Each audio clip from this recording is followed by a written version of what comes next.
They say there is a name you should never speak when winter falls over the northern forests. A name whispered only in warnings, carried from campfires to hunting lodges. Winters in these forests could last for months, snow burying every path, animals fleeing deep into the wilderness. When the last scraps of food were gone, some hunters crossed the forbidden line.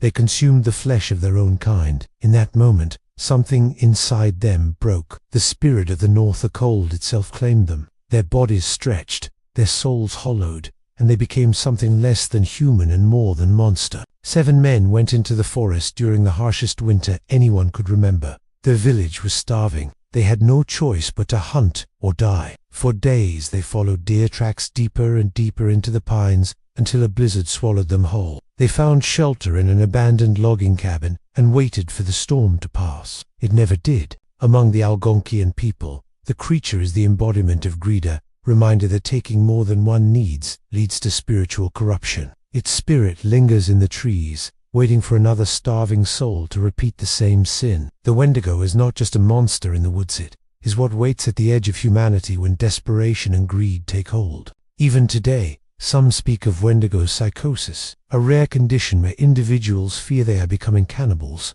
or believe they are turning into the monster itself. Science calls it mental illness. The tribes call it possession. Most laugh it off, blaming the wind, but others lower their voices and offer a single piece of advice. Thus was born the Wendigo, cursed to hunger forever, never satisfied, never whole. By the 5th night, one man wandered outside and never returned. The others searched, but only found footprints that ended abruptly, as if the wind had erased them. That night they heard his voice faint, distorted, calling their names through the storm. By the 7th night, 3 were gone. Scratches appeared on the cabin walls, deep and jagged, far higher than any human hand could reach. Those who live near the endless pines believe it is not merely a legend, but a curse born from hunger, greed, and the unforgiving cold. They claimed they saw it then.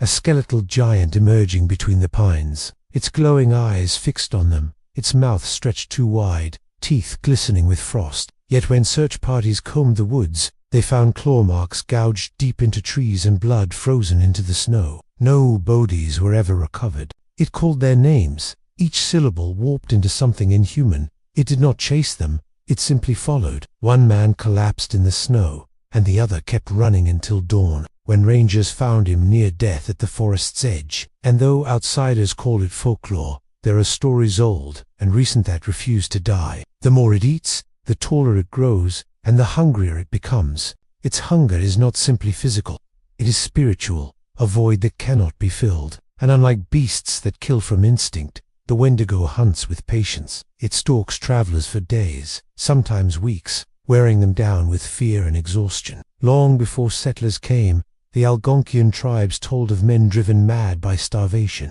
It can smell fresh blood through miles of snow and hear the faintest heartbeat in the silence of the woods. It moves unnaturally fast, even across deep drifts, leaving almost no trace but elongated claw marks carved into tree trunks. Worst of all, it mimics. Survivors speak of voices calling their names from the darkness, familiar voices of loved ones, friends, even the very companions they lost moments before. To hear your own mother's voice pleading for help in the storm is to walk willingly into its jaws. Descriptions of this creature vary, but none are comforting. Some speak of a towering figure, emaciated yet impossibly tall, its limbs too long for its body, joints cracking with every movement. Its skin clings to bone, grey and mottled like corpses left in ice. The face is gaunt, eyes sunken deep into the skull, glowing faintly blue like embers under frost. In some tales, it wears the antlers or skull of a deer, fused into its own twisted head,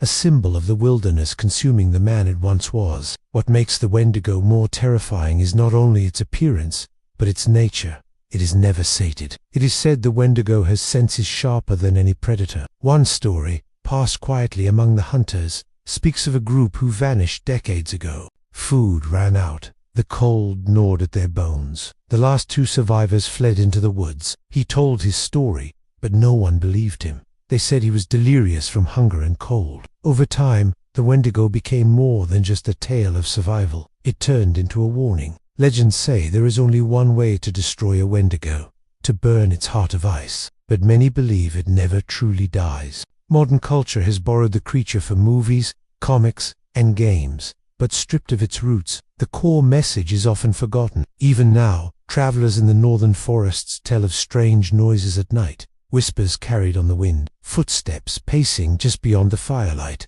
a voice calling softly from the dark, sounding eerily like someone they know. If you hear your name called in the winter woods, do not answer, because the Wendigo never forgets a face, and once it knows you, it will always be hungry.